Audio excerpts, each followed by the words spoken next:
Well, first let's take a look at a changing thermal energy in AC process, which is delta UAC can be equal to QAC minus WAC.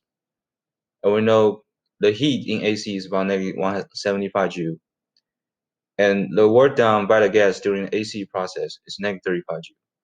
So therefore, we have changing thermal energy in AC process is negative 140 Joule.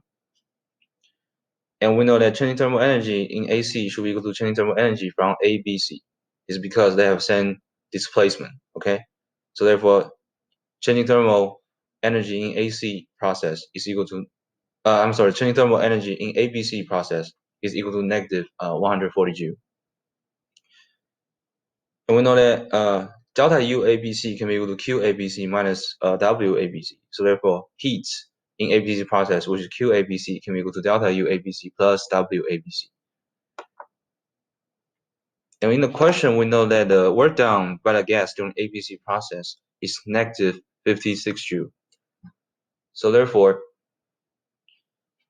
the heat during ABC process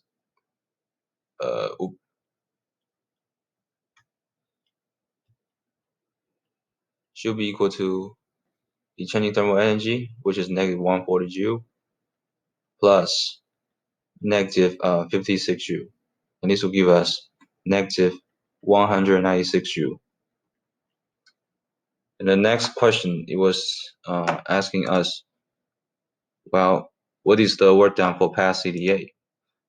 Well, first, we know that work done ABC is equal to work done AB, which is equal to 56 Joule. It's because work done BC here is isochoric, okay? If it's isochoric, then the work done during this process is equal to 0 because the volume is constant.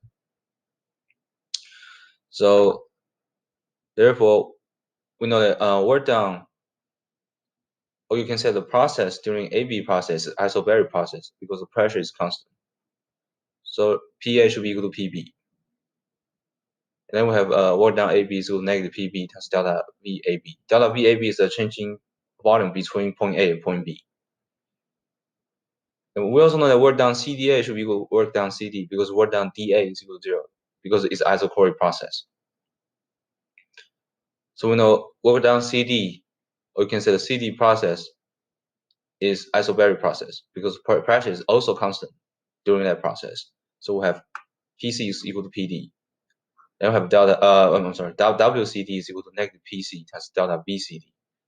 And delta VCD is the changing volume between point C and point D.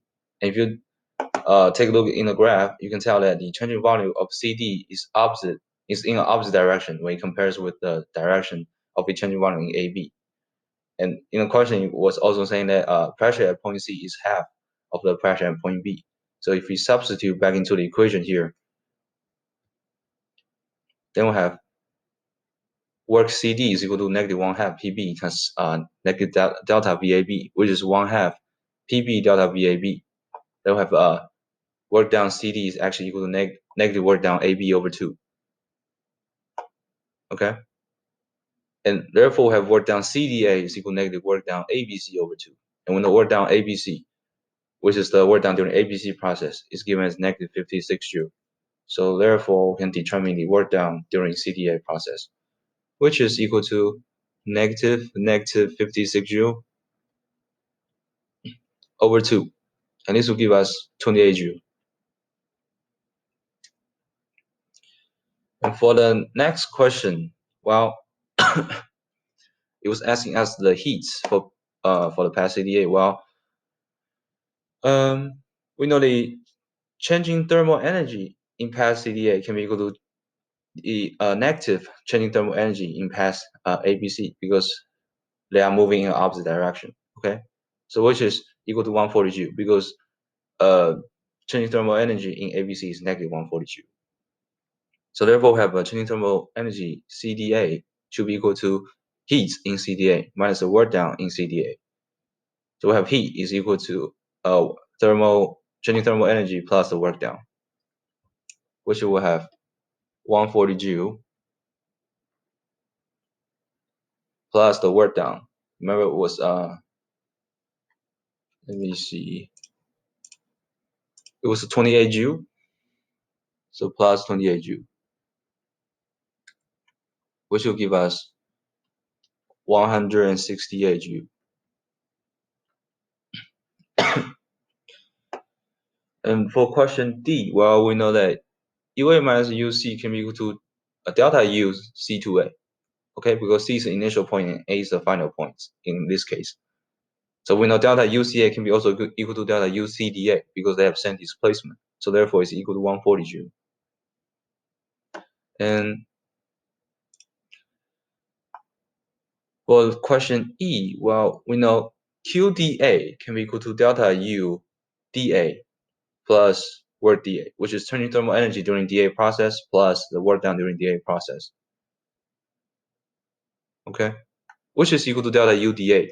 Why is that? Because work done dA is equal to 0. Because dA process is an isochoric process, so volume is constant. So therefore, we also know that delta UDA can be equal to UA minus UD, since D is the initial point and A is the final point. And UA minus UD can be equal to UA minus UC minus UD, and then minus UC, like this. And then eventually we have delta UDA is equal to delta UCA minus UD UC. And we know delta UCA from the last question is 140 joule, and UD minus UC is 42 joule. So therefore, let's determine delta UDA. So delta UDA is equal to 140 joule minus 42 joule, and this will give us 98 joule. So this is the changing thermal energy during dA process, and these are